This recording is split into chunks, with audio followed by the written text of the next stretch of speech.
What we wanted to do is to create the atmosphere and a space for guests to feel their best. All ages, genders, races, backgrounds, and everyone is treated equally. That really fell into our mission. When you feel good inside, you look good outside.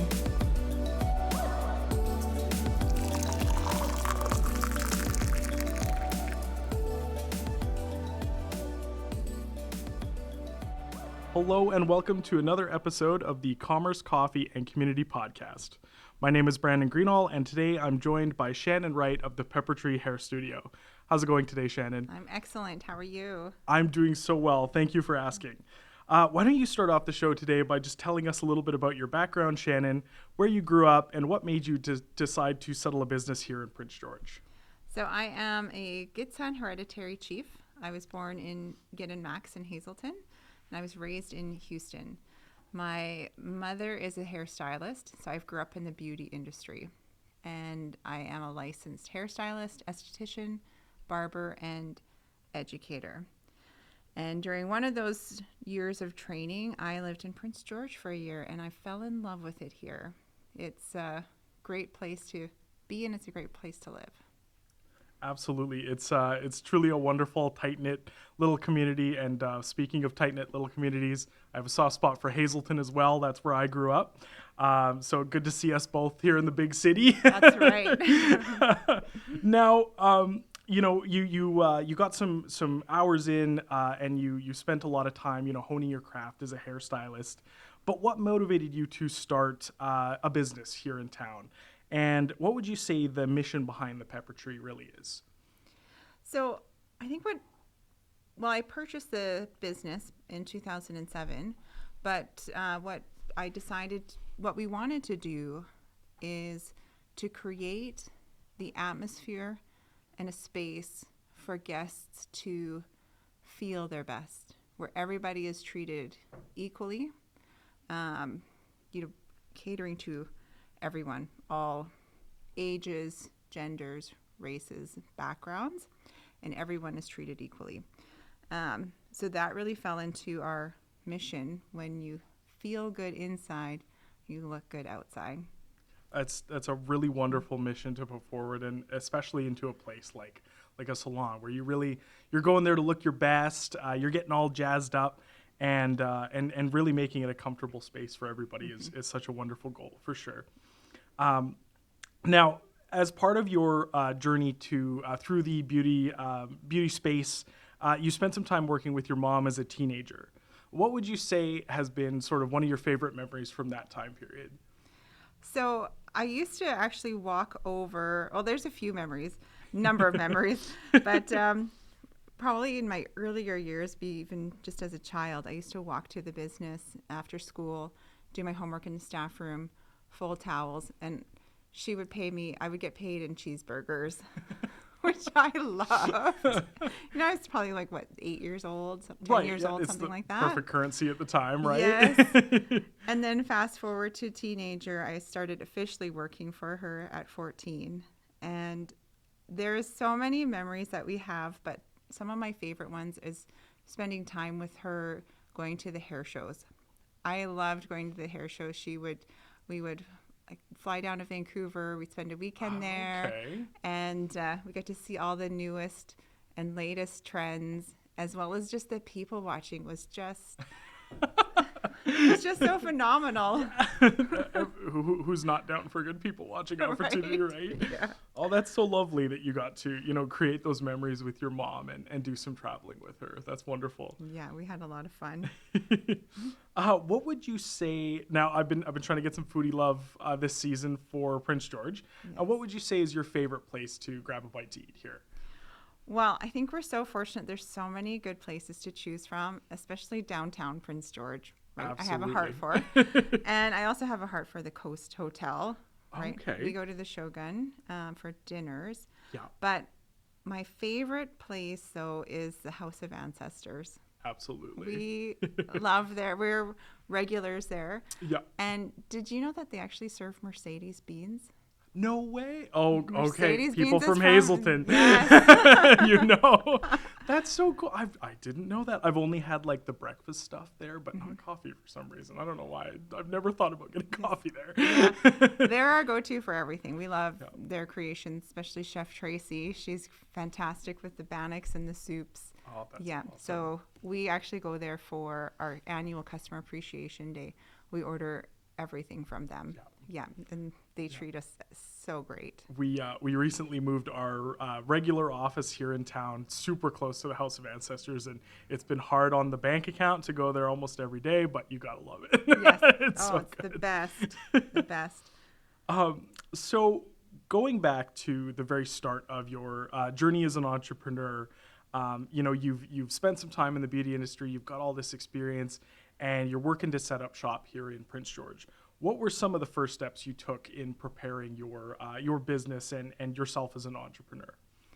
Well, I think it was just more getting the experience at first.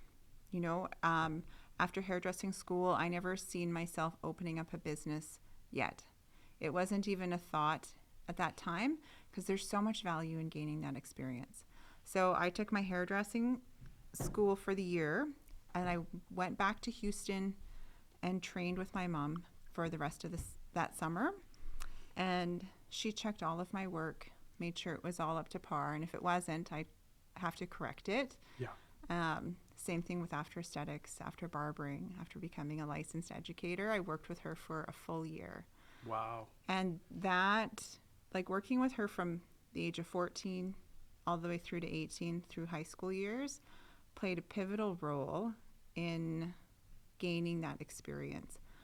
But gaining the experience after school was extremely vital. There's a wealth of knowledge and a wealth of opportunity to have an awesome mentor shape you, teach you the ropes. So that was a big step for me. And then just stepping out on my own afterwards, as well as just, I actually bought my first house when I was 23. That's so young. Yes. I was 23 years old, and you know, it can be so from 23 to 26. Yeah. Then I had that time just investing in the house and how the credit line works, right? Totally. I was approached in 2006 about buying the Pepper Tree because I worked at the Pepper Tree 2003 to 2006. And so I actually had that opportunity then to be able to buy it because of the equity I had in my home. Absolutely. Because it can be challenging to get a loan for a business. Absolutely. When being so young, Yeah. right? And so I had that opportunity. So I was really grateful for that. Yeah, just finding ways to finance a business so early on in your life is really tough, but it's really great that you had that sort of in your back pocket ready to go, right? Yes. Absolutely. So that you know puts a lot of merit points into also in a way young entrepreneurs sometimes really want to just go and get into it immediately, but being able to sort of build up a bit of equity and safety net before going all in is kind of really important, right? So it reduces the risks. Absolutely. Yes. Yeah. Huge. And then you also get that experience of your mentor. Like, so I had my mom. Yeah. Right. So I knew from her experience what works, what doesn't, right? That Absolutely. feedback, Yeah. as well as just that molding and shaping. Because to be right out of school and start a business and have that be successful, at least I didn't see that in my future right away. Absolutely. Kudos if it works for others. but no, you're right in a sense of you know having a mentor to show you the ropes and also sort of they've made a lot of those mistakes that you may make without mentorship, and then they can share that with you and really help you grow you know before you run out and potentially make some mistakes that set you back, right? That's right. And just being out of school, you don't know if you're making mistakes. Unless True. you're told, right? So you're going to be making those mistakes again and again unless somebody tells you otherwise, right? Or unless you learn by mistake. But Absolutely. We spent a little bit of time there talking about your mom, and I have a feeling she may be the biggest influence on you throughout your journey so far. But please, I guess I'll rephrase that. What is sort of the who has had the biggest influence on you throughout your whole journey here? Oh, my mom, hands down. My mom, Nyana, and Nyana's Hair Studio was the name of her business. She had the biggest influence on me. And the best way I can describe my mom working for her and working with her is that she is just a person of excellence. And she just has a genuine heart, and she's just a lot of fun to be around. But I'll back it up to the excellence parts, because she does everything wholeheartedly and, just the lack of a better word, excellent. That when I watch her work, I can see the things that I'm not doing completely. Yeah. And I don't mean perfection, because perfection, you can get stressed. Nobody's perfect. Nobody can do anything perfectly all the time. So trying to strive to perfection leads to stress, right? And failure. But excellence, though, that's something totally different, right? We can always achieve to do better and be the best versions of ourselves. So even, for example, one of my mom's stories was she started off asking to do work experience at a hair salon in Houston, and asked to do hair washing. Oh, okay. Right? And so she started building experience that way. She was licensed as well, but her motto was, okay, this is my only job at the moment. I'm to hair wash. I'm going to make sure that this person leaves with the best hair wash they've ever had. Absolutely. My job is to sweep the floors. I'm going to make sure every hair is swept up. Yeah. So, you're doing everything to the best of your ability, no matter what you're doing. Right. Yeah. Right. So that really shaped me in my career. Yeah. And setting the bar of, a lot of those tasks people might not, they might not care the outcome too much, right? Like they may not be focusing on that, but that builds such character into all aspects of your life, and especially as you progress through, right, all the way up to business owner, right, and you're taking on so many other responsibilities. That excellence that's baked in you becomes so essential. Yeah, and you all function as a team, right? Yeah. When you can appreciate those things that might get overlooked in a business. Yeah. It builds that appreciation for one another, and you function as a team. Absolutely. Yeah. We talked a bit before the podcast about the importance of a renovation that occurred to the Peppertree, sort of a rework and to the studs, as you put it, of the location.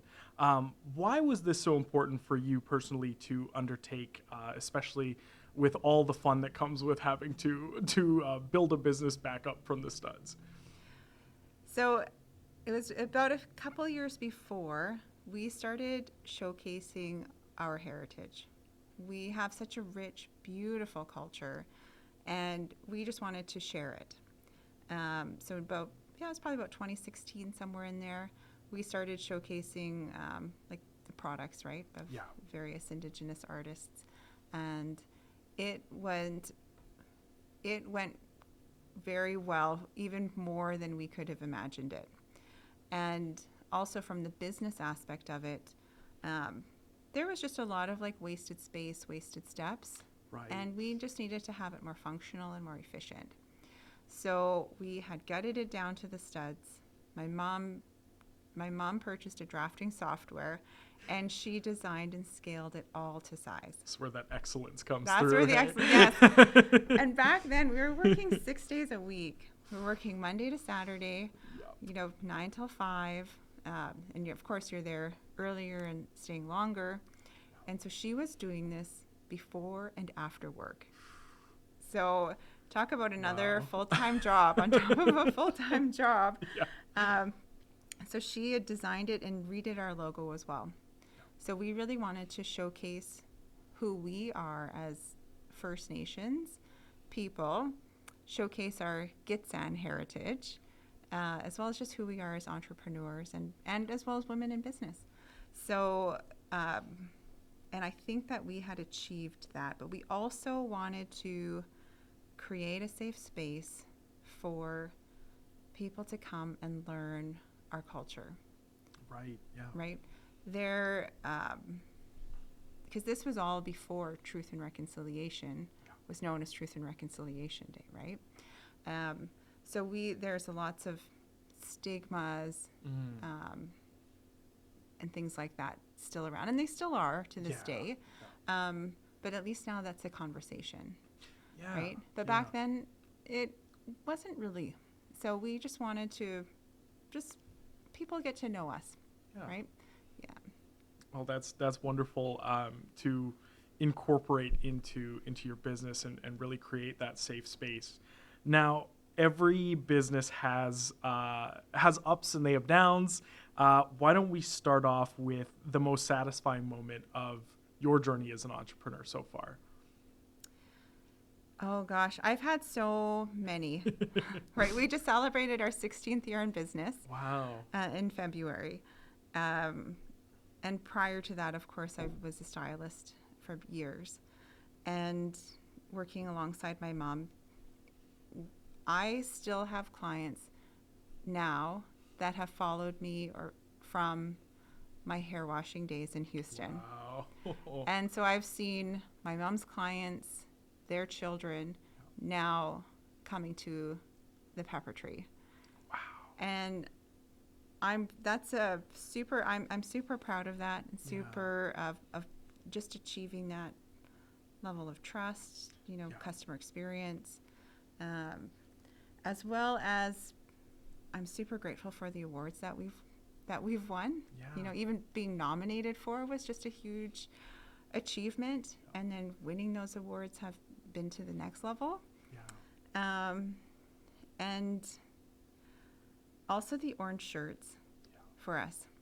And in order to understand how much that meant to us, you also have to understand what we've been through, which was also tying into the hair pulling moments at times. Absolutely. Well, let's rip the Band-Aid off and let's go to perhaps the most difficult time for yourself as an entrepreneur. So I was supposed to purchase it in 2006, and I had my finances in order.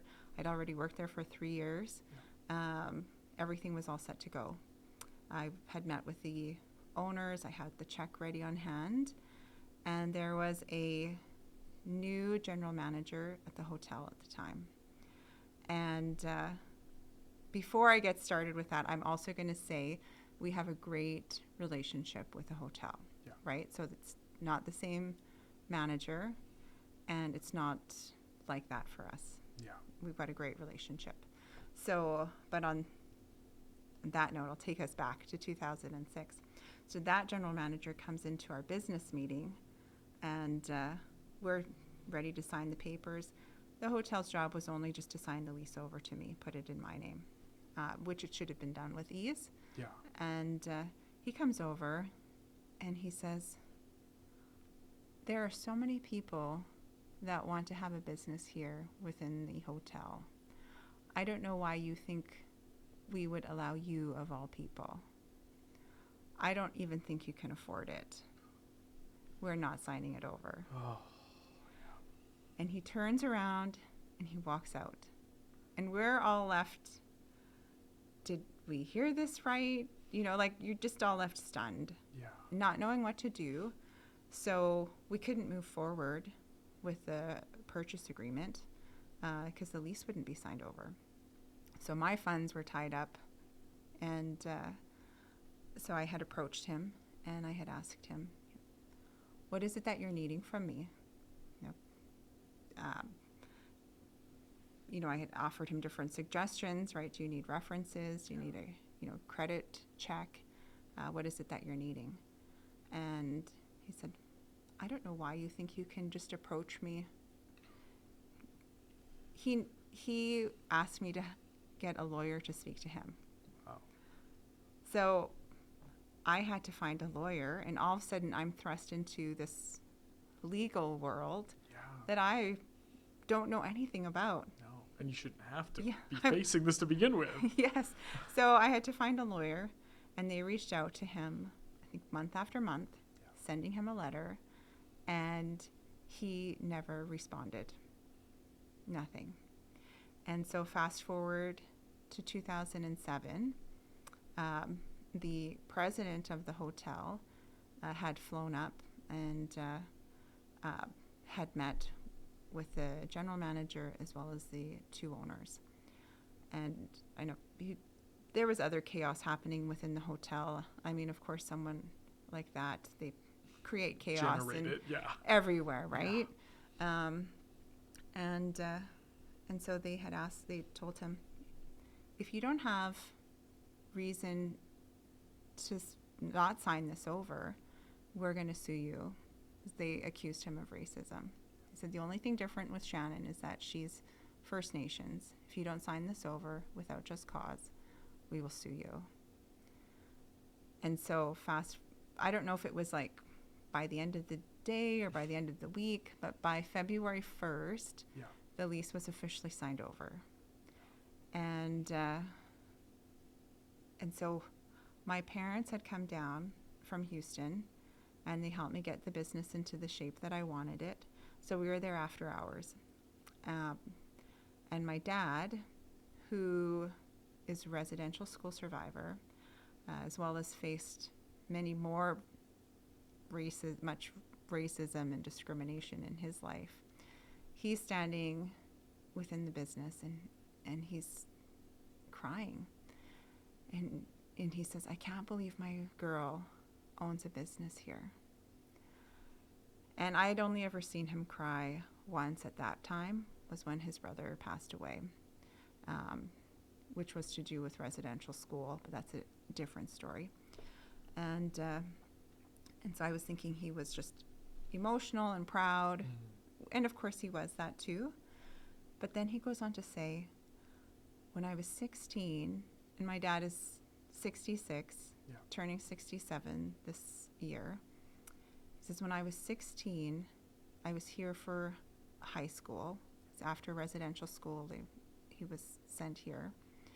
And he says, I had to come and see the sign for myself. He says there was a bar within the hotel, not the one downstairs, but the one that was upstairs. He says there was a bar, and there was a sign that said, no blue jeans or Indians allowed after 8. He says, and now here's my girl with a business here. And I was stunned. Like, we've never heard that story before. We're a close-knit family, right? Like, and this was the first time we ever heard that story. And so it's fast forward it then to taking that year. I thought, okay, is this all? It's all kind of tying together now. Yeah. And I'm not also bashing the hotel, right? Because 50 years ago, right, that was a sign, and that was the reality. That was the reality of being an Indigenous person, right? And also there would have been bystanders, right? Every person that patroned there would have read it, worked there, right? All the bystanders could have said something. So it's easy to look at the hotel and say, oh, that's disgusting. And it is, right? But there were so many bystanders as well.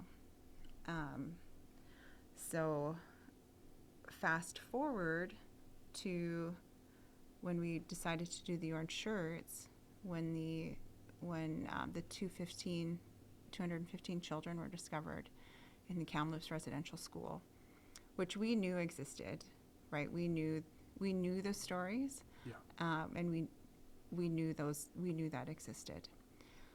But for the rest of the country to come face to face with that, and the amount of support and awareness that brought, we reached out to Phyllis Webstad, the founder of the Orange Shirt Society, and we had showed her what we had in mind with our logo, and we told her the meaning of it, and we wanted to write on there. Oh, we did write on there.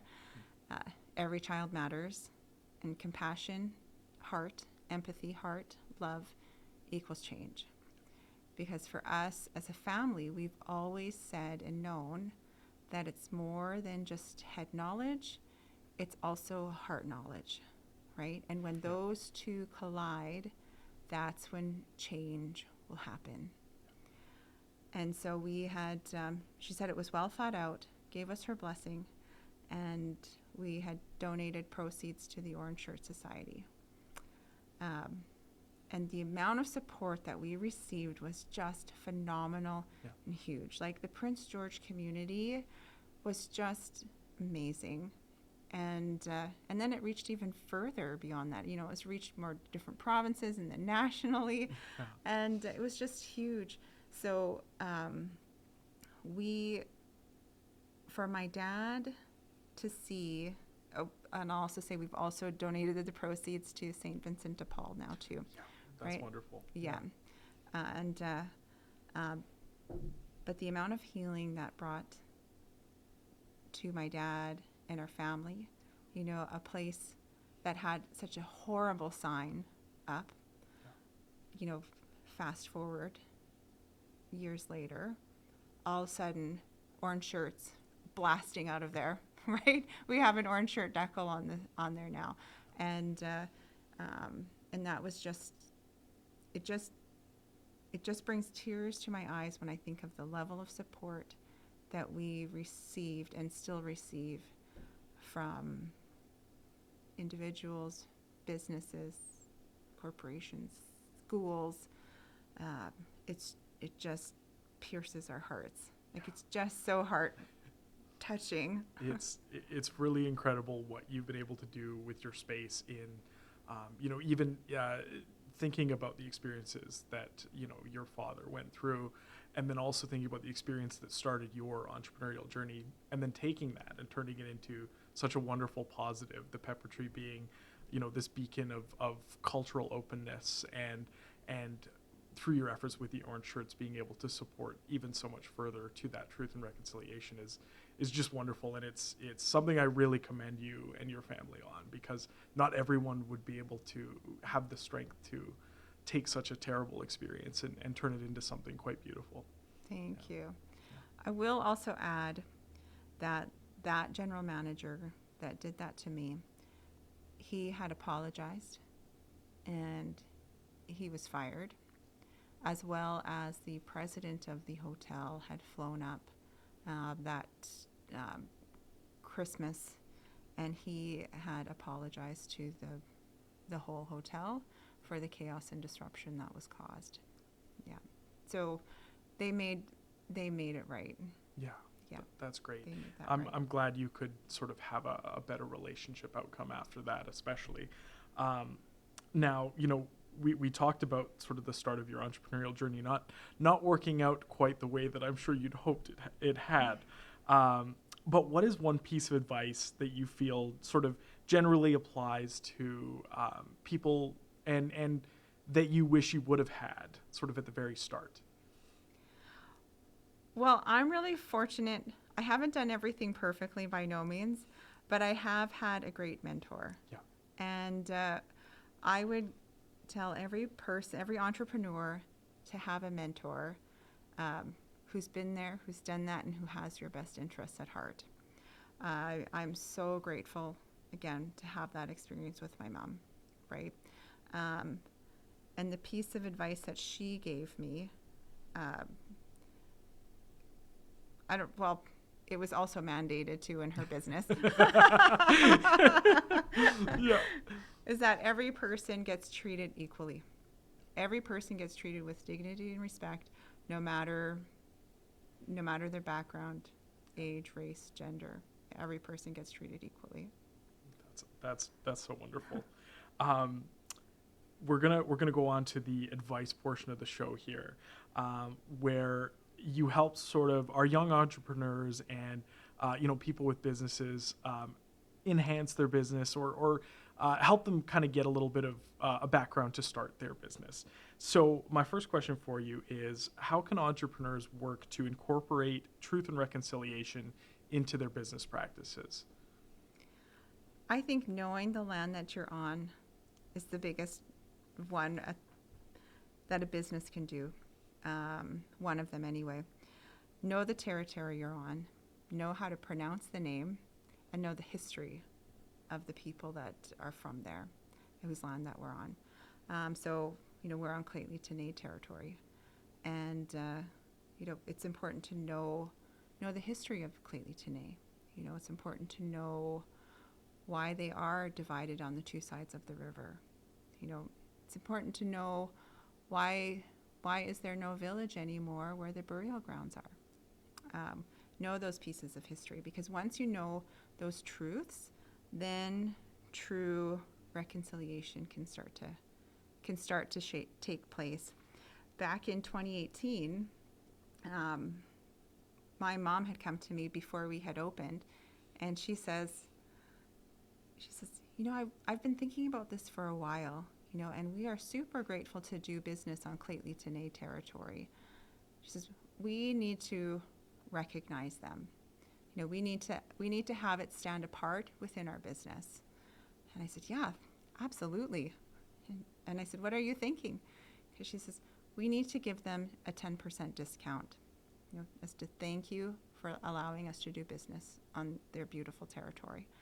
And the moment she said that, it just clicked. Why did we not think of this sooner? Yeah. Yeah.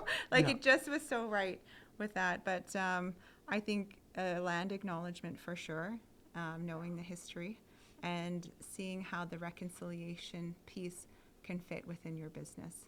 There's lots of places that can help with that. There's the Truth and Reconciliation Center, National Truth and Reconciliation Center. I believe they're based in Winnipeg. But there's also courses, like cultural safe places, that will teach a business how to incorporate that within their business. Absolutely. That's wonderful. And thank you for sharing those resources to our listeners here. Now, I had the opportunity to meet your mom as well as your daughter while we were filming some video B-roll. And I got to say, your mom's a lovely lady. But working with family, I'm sure can be at times a little stressful, perhaps. What advice would you give to entrepreneurs who are seeking to operate businesses, either with their parents, with their kids, cousins, brothers, making business a family, sort of a family mission? So, I've been really blessed to have great people to work with. We have an awesome team. And I've also find it the easiest to work amongst family. Because family, in my experience, there has never been an option to not succeed, to not set you up for success, right? And now with my daughter within our business, she's just starting out in small ways, but we have the true heart to have her succeed. And so I can look at that and think that's how my mom felt about me. I just find it easy to work with family. No, that's absolutely fair. I would ask, in going a bit back to the question of truth and reconciliation, and Indigenous entrepreneurs or BIPOC entrepreneurs looking to make their businesses culturally safe spaces. The Pepper Tree has done such a wonderful job in doing that. What advice would you give to entrepreneurs who are looking to build their businesses and make them culturally safe spaces? How can they sort of bring culture into their business while also supporting other BIPOC entrepreneurs as well? So I think it's important to be a culturally safe person, for one thing. If you're going to be leading a business that you want to be culturally safe, be open to learning, right? Be that safe person that that your staff, your team can come to with any questions or concerns, and not taking anything personally, but just be open to learning. And it's knowing where systemic racism is and being able to pinpoint it, learn from it, change it. Even just like certain phrases, not knowing where they come from, right? Being able to have that be a dialogue, and just being completely open-minded and not being defensive. Absolutely. Now, everyone kind of has a horizon on their business, and thinking towards the future is I feel like something that entrepreneurs are always doing. Where would you like to see the Pepper Tree Studio in 5 years from now? Well, I think a lot of our clients would like to see this happen sooner, but we would like to have more of an online presence and a more online store. But it's a matter of, again, we need to find the right people to help us with that, because that's not my area. Absolutely. I'm sure there's plenty of great companies here in Prince George that can help you out. Thank you so much again, Shannon, for coming on the podcast today. And I just ask that you close the show with one last piece of advice for our young entrepreneurs who are listening. I think choose a business that you truly enjoy. Choose your passion and your career, because you'll never feel like you've worked a day in your life.